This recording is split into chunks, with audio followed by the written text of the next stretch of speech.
This video contains spoilers. Don't say I didn't warn you, because I just did. Hey everyone, Dan Green here.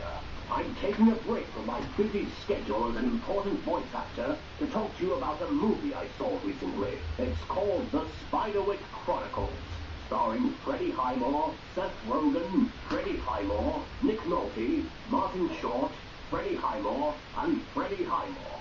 Yes, folks, Martin Short is in this movie. For those of you who thought his career had died after the Santa Claus 3, The Quickening, I'm afraid you were sadly mistaken.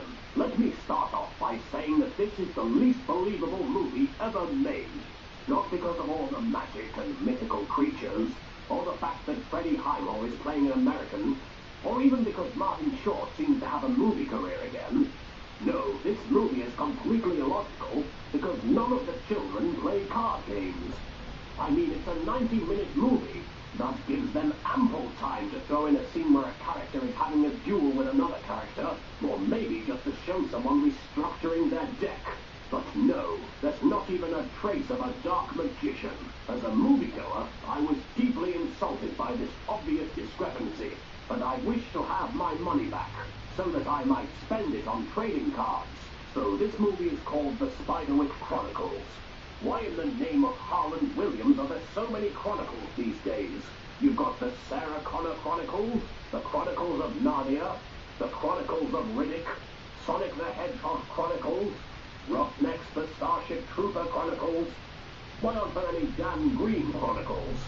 So this movie is about like a bunch of angsty little kids, all played by Freddie Highmore.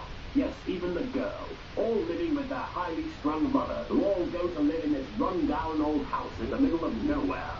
There they find this field guide that allows them to see hordes of magical CGI creatures, including Nick Nolte, who has been appropriately cast as the CGI equivalent of Satan. Apparently, CGI Satan wants the field guide so that he can capture all the Pokemon in the world and complete his Pokédex, making him the most envied trainer in the whole of the Spiderwhic universe. Or something along those lines. Wasn't really paying attention. Freddie Highmore, whose testicles have finally dropped after 25 years, was obviously trying to affect an American accent for this movie.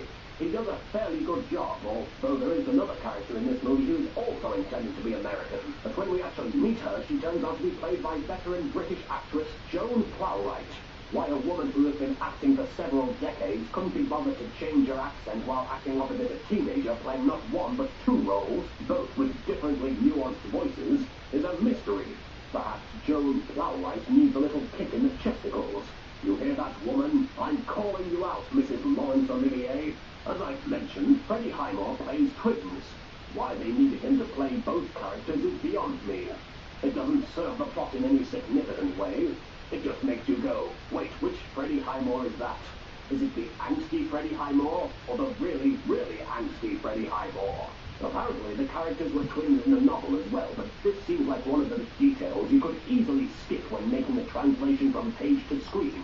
Unless you happen to be one of those anal fanbrats who throws a hissy fit if Harry Potter isn't acting like a huge gimpy bitch like he was in the books.